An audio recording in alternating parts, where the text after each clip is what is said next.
dar la bienvenida a alguien muy especial, que es Kika Pérez Solero, que está todos los martes con nosotros. Está muy seria hoy, yo no sé qué. Me has dejado muy seria. Me he dejado muy seria porque le he dicho que muchísimo cuidado, lo que les dije a ustedes a lo largo de la jornada de ayer, que está la cosa muy seria, pero bueno, vamos a intentar poner, pero bueno, no te pongas tan seria porque tú eres una persona que estás continuamente riéndote, que eres de risa. Para que me quiten a mí las Soy de risa fácil, ya lo sabes. Eres de risa fácil, así que bueno. es algo que te caracteriza.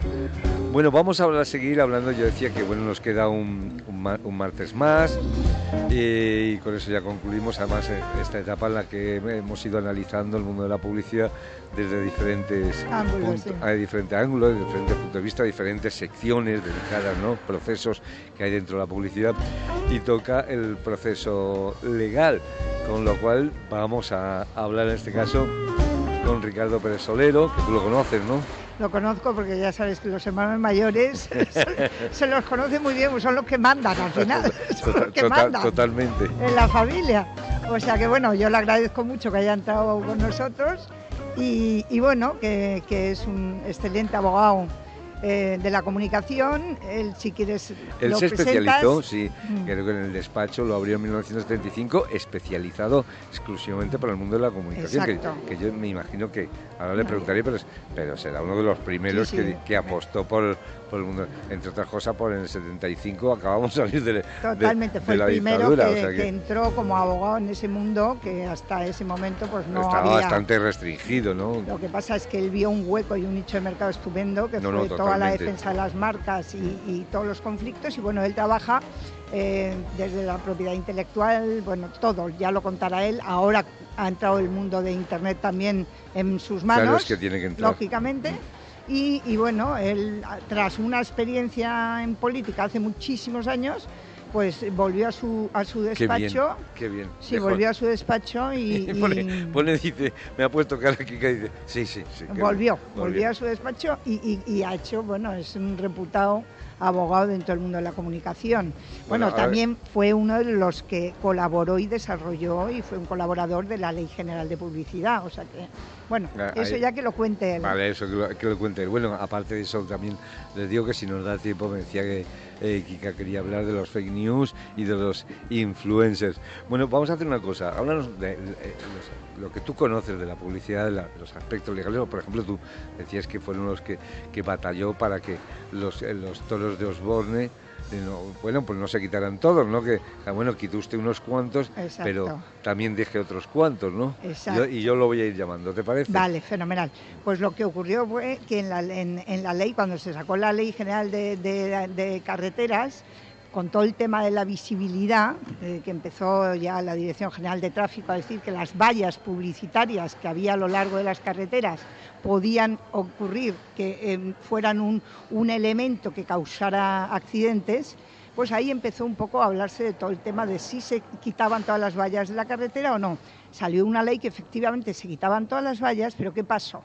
Que cuando llegó el toro de Osborne, pues ahí el mundo en general, el español en general, dentro de los sectores tanto de cultura como de artísticos, como en varios sectores, decidieron aunarse todos y defender esa figura de ese toro de Osborne, que en el fondo sí que es verdad que era una marca comercial, pero era una marca que se había hecho un poco de todos, porque ¿quién no ha salido alguna vez del coche, se ha salido del coche y se ha hecho una foto junto a ese toro de Osborne?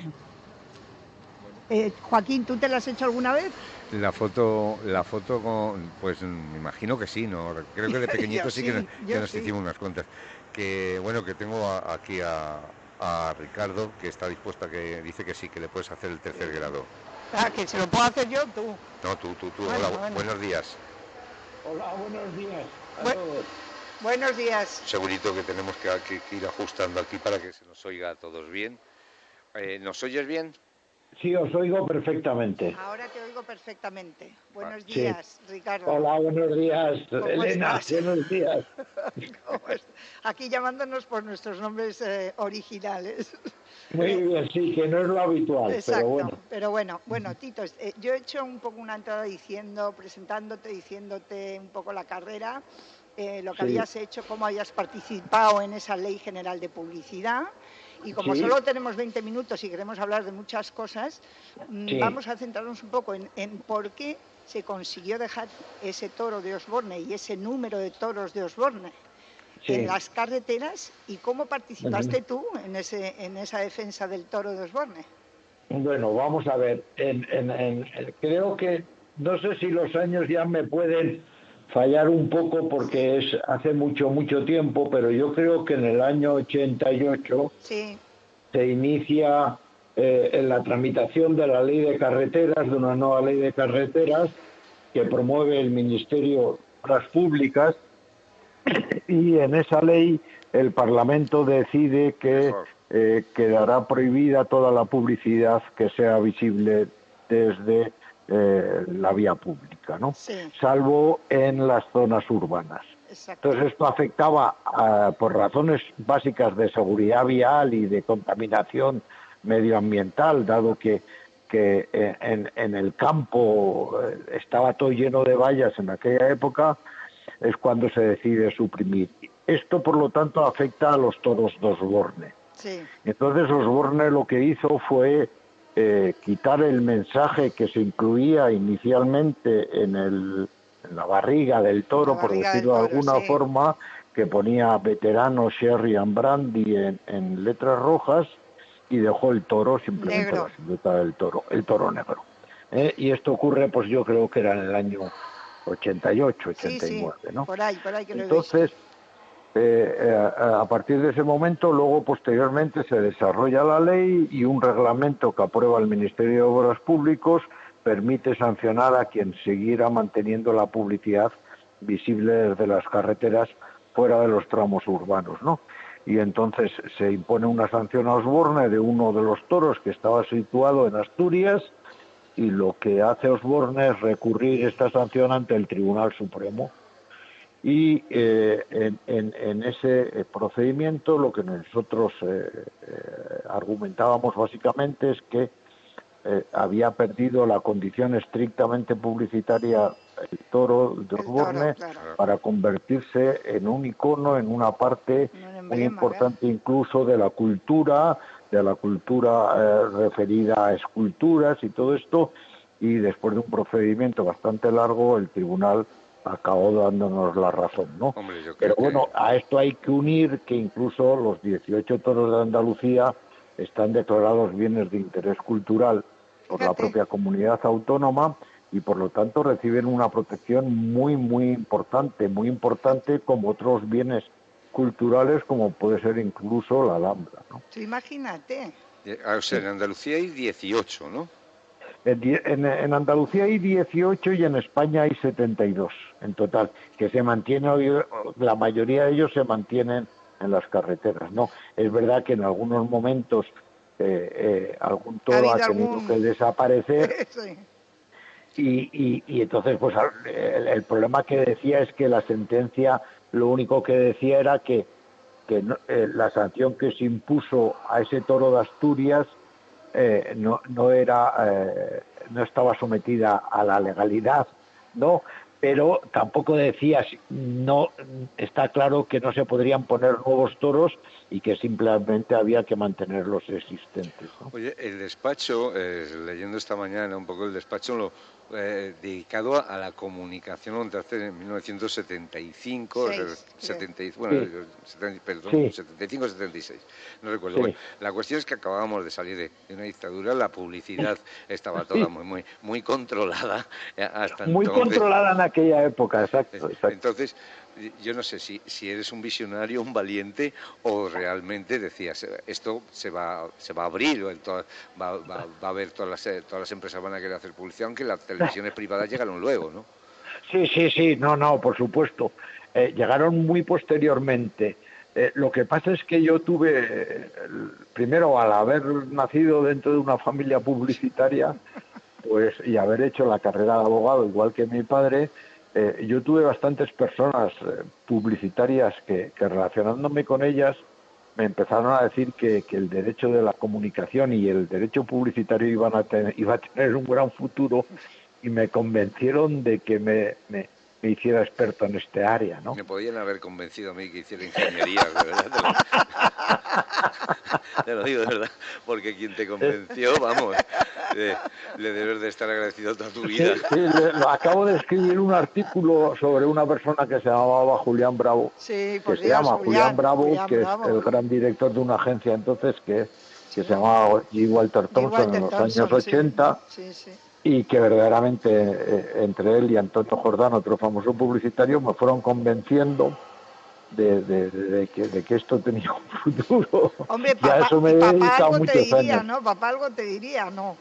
Bueno, sí, papá me diría algo, pero verdaderamente lo No que le yo hacía hice es gracia. que entré como el primer secretario general de la primera asociación de agencias que se fundó en la democracia para sustituir al antiguo sindicato vertical, ¿no? Sindicato vertical, totalmente. Claro. Exacto, y entonces para dedicarme al tema de las agencias y defender sus intereses, pues claro, al final venía muy relacionado con el derecho publicitario y sobre todo llegó el momento en que tuve que dejar la asociación para dedicarme a hacer la Ley General de Publicidad y otras actividades, ¿no?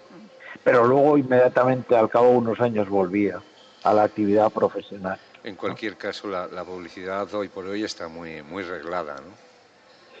Sí, yo muchas veces digo, y he dicho en clases en la universidad, que incluso la publicidad muchas veces y hoy en día es más veraz o es más sujeta al principio de veracidad que la propia información, ¿no? Con el tema de los fake news y todo esto. Sí. En estos momentos la publicidad está totalmente regulada. Totalmente regulada. Hombre, hay un órgano, ¿no? Regulador, no sé bueno, si... no, hay un órgano de autorregulación, exacto, porque hipotéticamente, ¿no? Sí, de autocontrol con un poder enorme tan importante como el que tiene los fundadores de la autorregulación que tuvo lugar en Inglaterra. Pero verdaderamente las cuestiones judiciales están sometidas a los tribunales ordinarios. Lo que pasa es que nadie suele acudir habitualmente, ¿no? Ya se negocia antes y no se va a se negocia y no se suele llegar porque la publicidad es mucho más rápida que la justicia y por lo tanto estar esperando mucho y intentar parar una campaña en los tribunales es bastante difícil porque seguramente cuando el juez vaya a dictar una resolución la campaña ya ha acabado, ¿no? Entre esas cosas de la veracidad que mencionabas, me llama mucho la atención, sobre todo en los juguetes de los niños, ¿no? Que los muñecos no vuelan, que si quieren que vuelen, que lo tienen que coger con la mano. Pero, ¿no? Exacto.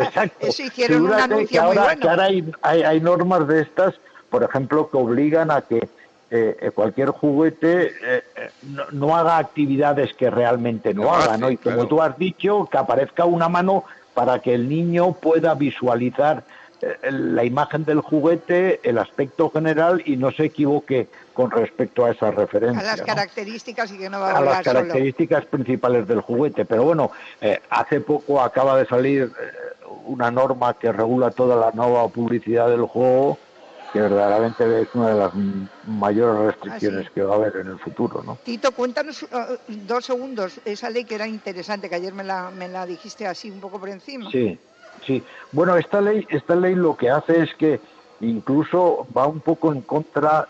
Siempre ha habido restricciones a la publicidad del juego en España, ¿no? Me parece bien. Pero del juego de azar, de juegos de azar. Del juego de azar, exacto, siempre ha habido, ¿no? Pero lo que pasa es que la Unión Europea nunca, debido a las grandes diferencias, a lo mejor ahora que se ha ido Inglaterra, que era un país, que es un país que tiene absolutamente liberado el juego, quizá Europa decida regular, ¿no? Pero bueno, lo ha hecho España ahora de forma unilateral y, por ejemplo, ha sometido a gravísimas restricciones toda la publicidad del juego aleatorio, es decir, del póker, de los casinos, pero incluso eso afecta también a la publicidad de la ONCE y de la Sociedad Estatal de Loterías y Apuestas del Estado. Pues no sé si me parece... Con la Iglesia hemos topado, ¿eh? Sí. Porque hablar de la ONCE es, en fin... Es hablar, y de una labor social importante que desarrolla, ¿no? Totalmente. Pero se va a ver afectada enormemente. Pero eso ya es... Eso ya lo que pasa es que entra en vigor muchas de las prohibiciones que constan en este Real Decreto, entran en vigor a finales de abril del año que viene, ¿no? Ya. Porque se ha dado un plazo para que, por ejemplo, ya eso del calvo de la lotería y todo eso nos podemos ir olvidando. ¿Ah, Mira sí? que hemos hablado de El nuestro anuncio, calvo de la sí. lotería, o El sea, ya no... anuncio De de Navidad. participaciones famosas. No, la lotería de Navidad este año habrá, el próximo No, año... ya no. Ya no.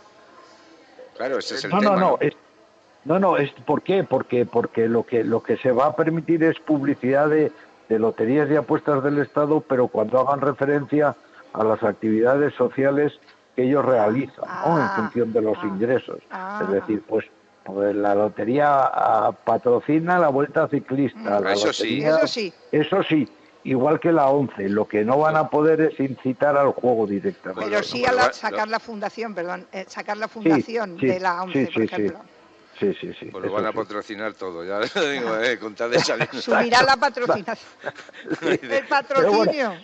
en el fondo la norma está hecho mucho más a todo el juego por internet y a todos los problemas de ludopatía Sí. que tienen Oye, relación A mí con me ello, parece ¿no? bien, ¿eh? Sí, Y sí, sobre yo creo todo que sí. tratar de proteger a los menores, ¿no? Bueno, eso también es como cuando limitaron o prohibieron, que yo luego lo que pasa es que me ha llamado mucho la atención que en el cine se me han saltado un poco la torera con los años, el hecho de fumar. O sea, no sé, Sí, exactamente. la publicidad, ya no puedes hacer publicidad de tabaco, y en el Sí. cine se prohibió que se fumara en las películas. Y ha pero- vuelto. Sí, yo lo he visto ya en determinadas No, películas. no, claro, pero es que hay un problema, que es que si tú difundes una película hecha en el año 60 en donde todo el mundo fumaba, No, pero yo te hablo moderno. incluso, Sí, ya sé. claro, es decir, eso no lo puedes prohibir. Es Claro. lo mismo que existe ahora el debate de cuándo los anuncios, los actores tienen que llevar mascarilla o no tienen que llevar Bueno, mascarilla. ese es otro tema Ese es ahora. otro tema. Bueno, Claro. estaréis en un momento, Tito, fantástico, te quiero decir, a nivel de que entréis por lo menos en nuevos temas que tenéis que empezar a defender o no, o Bueno, atacar. sí, pero en el derecho de la comunicación siempre aparecen constantemente nuevos temas, ¿no? Claro, como Es decir, los influencers ahora también. sí, los influencers o todo el mundo en Internet, todo el mundo de la protección de datos y las Claro, famosas cookies, claro. toda la publicidad programática, y por lo tanto estás habitualmente, es un derecho más divertido porque aparecen constantemente novedades y hace falta pensar un poco, ¿no? Claro, por eso te digo que quizá te sales un poco de la línea más habitual. Sí, más habitual. Sí, es un derecho, por decirlo así, más creativo también, Sí, ¿no? algo más creativo. Y Sí, en el sí, tema sí, de los sí. influencers, ahora mismo que yo te digo que el otro día estuve viendo y oyendo un poco el tema, que no lo acabo de ver, no acabo de Sí, entenderlo. ahora acaba de aprobarse también un código de autorregulación sobre los influencers.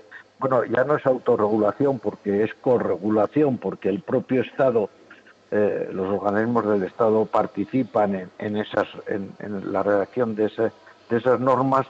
El dato básico que siempre se ha planteado en el tema de los influencers es si tienen la obligación o no de reconocer que muchas veces los mensajes que ellos transmiten deben ser o deben contener una advertencia de que es una publicidad, de que es publicidad, ¿no? De que Ya, tiene esa naturaleza publicitaria. claro. Y por ejemplo ha habido un caso hace poco, Sí, el único que ha juzgado autocontrol, el jurado de autocontrol, en el cual una influencer famosa sí, llevaba unos auriculares sí. y decía la marca y eso se entendió como publicidad, Hombre, ¿no? lógicamente yo lo entendería Ahora, como publicidad.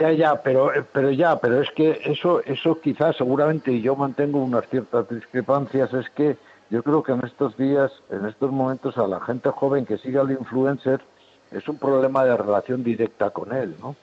Entonces, si tú eres un influencer y te dedicas a engañar, lo que te va a decir inmediatamente la gente es que te va a dejar de seguir, ¿no? Entonces, O sea, que eso es tú lo me que estás está diciendo pasando. que un influencer en principio no engaña. no. Ah, Puede engañar en cuanto a la naturaleza, pero si la gente joven que está en este mundo de la imagen, que está permanentemente, sí, la publicidad lo impregna absolutamente todo, ¿no? todo, claro. Entonces a mí que de pronto digan que esto no es un contenido publicitario o que sí, me parece muy poco. Eso es como en algunos anuncios que yo lo discuto mucho, aparece una leyenda que pone ficción publicitaria dentro del propio anuncio. Sí. Pero ¿a quién se lo estamos contando? Parece que los consumidores son tontos. Son tontos, Bueno, sí, es publicidad, es que ya lo saben. Claro, ya lo saben, sí.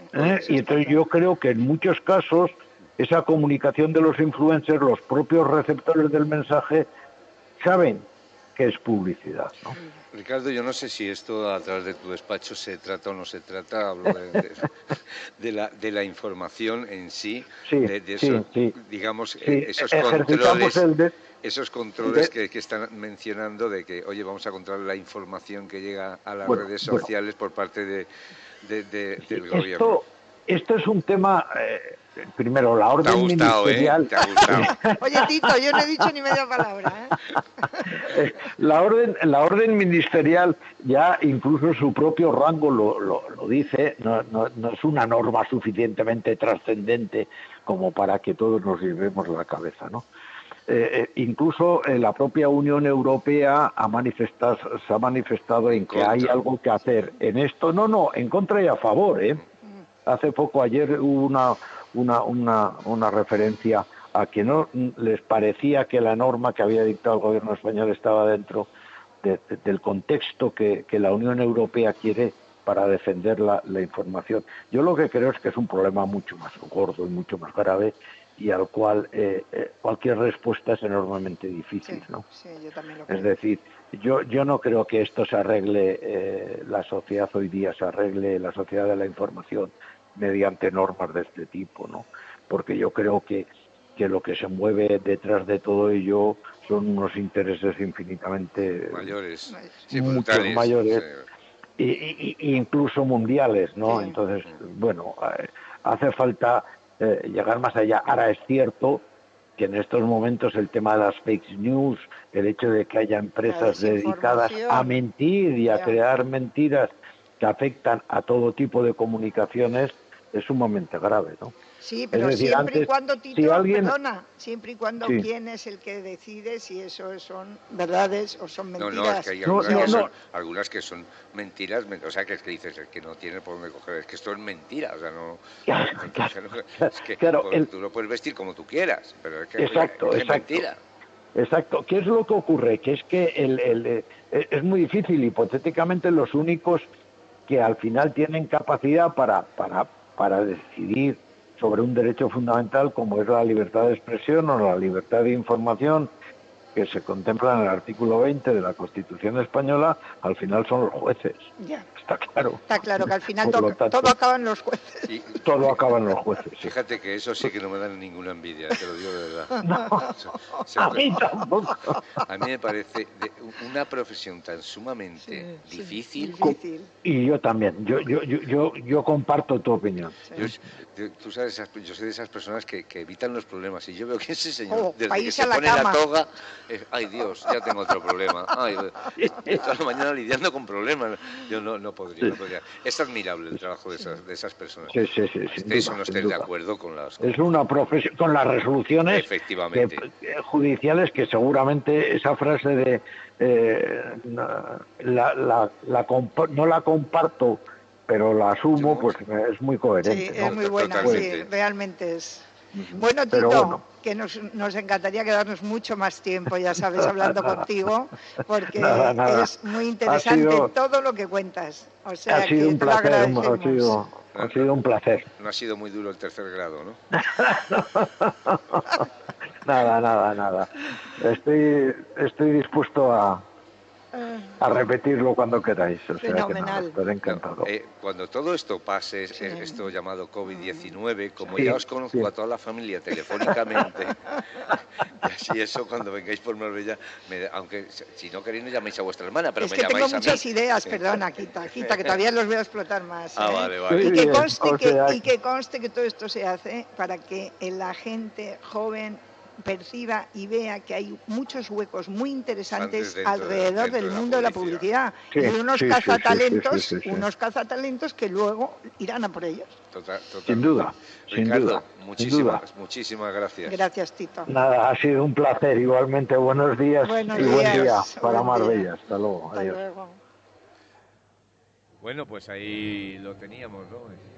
Es simpaticote, ¿eh? Joder, Es abogado, ¿eh? Entonces, como se expresa es Perdona, totalmente tiene un nivel letrado. muy alto y lleva toda su vida metido en tribunales y es una persona muy que las agencias de publicidad, las marcas, te quiero decir, él trabajó muchísimo para Osborne y que efectivamente fue el que consiguió en el Tribunal Supremo que se dejara esos tanto número de Osbornes en la carretera de toros. Lo que no ha contado también que hay gracias con los toros es que, bueno, una vez que no sé si fue Asturias o en donde, le pintaron la vaca de Osborne y le pintaron como unos lunares y unas ubres y tal. O, por ejemplo, en Cataluña también, que lo tiraron, lo destrozaron y luego pues se tuvo que volver a poner, pero tardó bastantes años. O sea que hay muchas anécdotas alrededor para todo el que quiera enterarse en Internet. Tenéis anécdotas de todo tipo para el mundo del toro de Osborne. Totalmente. Bueno, 18 en Andalucía, dicho, Sí, más 70 y tantos. Sí, son 90 y algo. Sí, llegan 94 creo que eran. Algo, Sí. Algo menos de 100. Sí. Bueno, Kika, pues como siempre, un auténtico placer. Hemos disfrutado mucho de la información que no es fácil tenerla, lo que pasa es que tú, claro, como eres una casa tan lenta... Tendría más, que nos vemos ya, cerramos capítulo el martes que viene, ¿no? El martes que viene hacemos ya nuestra despedida, ¿vale? Perfecto, oye, muchísimas gracias. Gracias a ti. Hasta el próximo día, buen día.